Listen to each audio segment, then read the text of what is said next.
Hey, what's up? My name's Samuel Leeds, and in this video, I want to explain what serviced accommodation is. Serviced accommodation is something that has completely revolutionized most property investors and landlords' finances. And if you've heard about it, but you don't properly get it, then you need to watch this video. If you've never heard of it, then you really need to watch this video. But firstly, do me a big favor, smash the like button on this video. That would really help me, and it will help the YouTube algorithm. So serviced accommodation is a way of renting out a property. So instead of renting out, let's say you've got a little studio flat and it will fetch you £400 a month.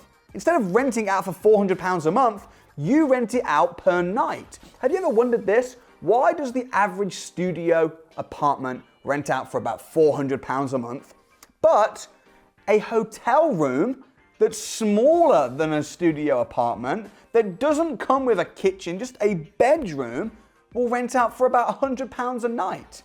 That's £100 every single night. That means in 4 days, that room will have generated the same amount as the studio apartment in a month. It doesn't make any sense. Why would you rent out your property to someone that's going to pay you a monthly fixed fee when you could rent it out on short-term stays? That, my friends, is what serviced accommodation is. More and more people are doing this, and I've got hundreds of students that have become financially free with just a very small portfolio of properties by using serviced accommodation. So these are the things that you need to look for when doing serviced accommodation. The first thing is demand. If you've got a property, could that property or that bedroom or whatever it is that you've got, could it be rented out by the night? Is there demand in the area? And you can check that by firstly thinking, well, is there hotels in the area? I've seen situations where there's a hotel and next door to the hotel, there's a room. The room is being rented for a fraction of the price of the hotel. Why is that? If the hotel's getting business, then maybe people, if they knew it existed, would rent your room. So is there demand? If there's people around, if there's shops and there's busyness and there's tourism, there probably is demand. If there's hotels that are full, there probably is demand. You can check a website called AirDNA. And AirDNA will give you an idea of the demand of serviced accommodation. So that's the first thing, is the demand. The second thing is, if you're going to be considering renting your property out of serviced accommodation, is how are you going to market this? The reason that hotels are able to fill up and make a fortune is because everyone knows they exist. If you type in on Google hotels in and you type in an area, boom, it's going to come up. It's going to come up on booking.com and all the different websites. Here's the great news for you. Did you know that you can list your property, your home, your bedroom? You can list it on the exact same sites. Booking.com is not just for the elite hotels. Booking.com is for the little guys as well. You can list your properties on Booking.com. I mean, people are renting out their properties, their rooms, as serviced accommodation. In other words, on a short-term lets, on Airbnb.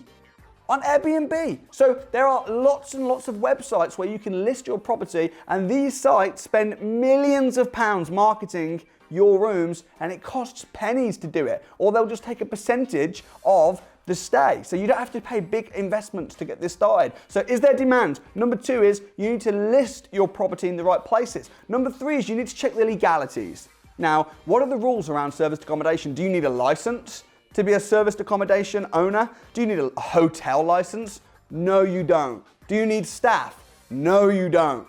Anyone can do this. The only thing you'll need to check is if you've got a mortgage on the property, you'll need to make sure that the lender doesn't prohibit you from renting your property out on short-term stays. That's the main thing. Also, there are some areas, such as Greater London, where they say that you can't rent out your property on serviced accommodation for more than 90 days a year. So you do need to check, because there are some areas that do that, but generally speaking across the UK, you do not need any kind of license. Anyone can do this. If you do need a license, if you happen to be in Greater London, you're going to need to get planning permission. You're going to need to change the use of the property, and then you're going to need to work whether it's worth doing that or not. So that's the third thing, rules. Number 4 is actually doing this. How are you actually going to do this? Are you going to change the bed sheet? So you're going to list it on all these sites? Like, how does the systemization side of things work? If people are coming and going every few days, does that mean you're going to have to let them in and stand at the entrance and keep? And this is going to become a job? So no, it's not. Here's how the systemization works. So what you're going to do is you're going to get a channel manager, and the channel manager is going to, and you can use companies like Avivo that will do this. And the channel manager, they will list it on all the different websites like booking.com and different things like that so that it's marketable. And then they will have an online calendar system, an online booking system so that people can't double book. So the first thing you need is a channel manager. Then you're going to need to have cleaners. And the cleaners are going to be the people that they're going to come in and come out, and they're going to liaise with the online calendar.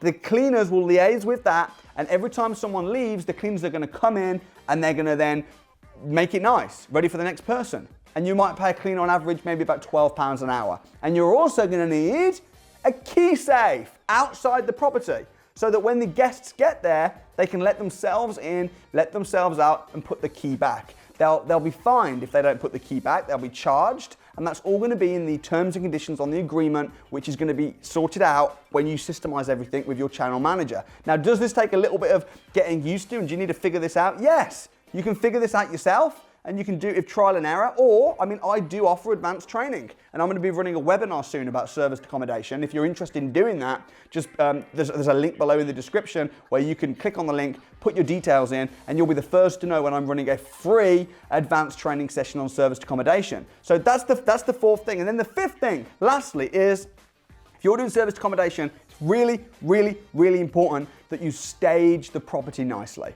And what I mean by this is you've got to make it look fantastic. You've got to furnish it. You've got to give it the wow factor. How would you feel if you went into a hotel and it was really bland and there was beige walls? So you want to kind of make it look like a popping, beautiful room. Now you can do this very, very cheap. It doesn't have to cost thousands of pounds. It can just cost hundreds to turn a really bland property or a really bland room into something that's really, really popping. So listen, guys, serviced accommodation, I think, is a very, very, very profitable, excellent way to rent out a property where it's going to double, triple, or even quadruple your profits. If you want to see more videos like this, I can show you me turning a really basic property on a shoestring budget into a beautiful room, and you can watch that video right here. I'd suggest you would probably check that out. Also, please do subscribe to the channel. You can subscribe right here. Don't forget to smash the like, share this video around so that your friends can have their eyes open to what serviced accommodation is as well. And if you enjoyed the video, drop a comment in the comment box below. Thanks so much. I'll see you next time.